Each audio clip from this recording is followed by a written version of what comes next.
ছেলের হাতেই খুন হলো মা। বাড়ির গাছ বিক্রি করায় মা মঞ্জিলা বেগমকে নৃশংসভাবে ছুরিকাঘাতে খুন করল পাষণ্ড ছেলে। আমার দুইটা ছেলে, যে মারছে সে বড় ছেলে। গাছ বিক্রি করছে মা, 16,000 টাকা বিক্রি করছে, কালকে 9,000 টাকা দিয়েছে, আজকে 7,000 টাকা দিয়া কাটতে আসছে। কাটতে আসলে ওর মার সাথে তর্ক করছে যে 16,000 টাকা বেচবো না, 40,000 টাকা বেচবো। তো উনি বলছে, ওর মা বলছে যে না, আমি বেঁচে ফেলাইছি, কালকে বাইনাও নিছি, তুই অর্ধেকটা নে, আর অর্ধেকটা দিয়ে আমি চোখ ছানি করছি, অপারেশন করছি। এই হিসেবে ওর মা বলাতে ওই গাছ কাটছে, ওই গাছ আলাদাই ফেস মাইরে বুড়ি বাইক করে ফেলাইছে। তো ওর মা যায় বলতে চাই, ওর মানুষকে ফিরাইতেছে, ওর মা কার বুড়ি গাছ আলার মানে যে গাছ কিনছে তার বুড়ি আগে বাইক। তারপর ওর মা যায় বাধা দিলে ওর মায়ের আবদাবি কুবায় ডুবায় আর কি মারছে। নৃশংস এই ঘটনাটি ঘটে জামালপুর শহরের চন্দ্রাঘুন্টি এলাকায়। নিহত মঞ্জিলা বেগম জিরার 2 ছেলে ও 1 মেয়ে।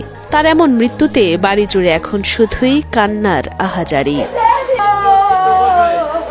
স্বজন স্থানীয়দের কাছ থেকে জানা যায়, 13 এপ্রিল সোমবার মঞ্জিলা বেগম জিরা তার বাড়ির 3টি গাছ 16,000 টাকায় বিক্রি করেন গাছ ব্যবসায়ী ফরিদ মণ্ডলের কাছে।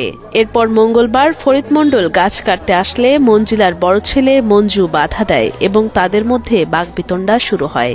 এক পর্যায়ে গাছ ব্যবসায়ীকে ছুরিকাঘাত করে গুরুতর আহত করে মঞ্জু। সে সময় মঞ্জিলা বেগম এগিয়ে গেলে তাকেও ছুরিকাঘাত করে তার ছেলে মঞ্জু।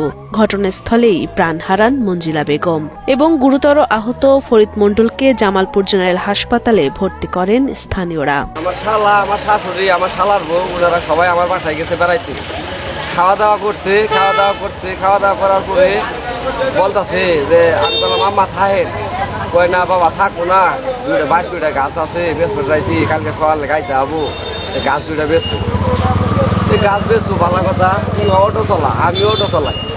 কি মনে করেন যে সকালে গাড়ি নিয়ে গেছে গা, এখন গাছ নিয়ে মনে হয় আমার সমুদ্রের সাথে ওর সাথে উল্লা পাল্টা কিছু হয়েছে। কার সাথে? মানে আমার সমুদ্রের সাথে গাছ আলার। জি, মানে গাছ আমার শাশুড়ি, আর যিনি মারছে উনি আমার সম্বন্ধী। পাগলা সবকিছু বেচা কিনি করে খায়, গাছ বেচতে, এই গাছ বেচলো কামলা আছে, কামলা লোক কুবাইছে, ফির আবার যায় একলা পাইছে, একলা পাই কুবাইছে। যে সন্তানরা গাছ কাটা নিয়ে মারতে পারে, ঘাতক মঞ্জু মাদকাসক্ত বলে জানা গেছে।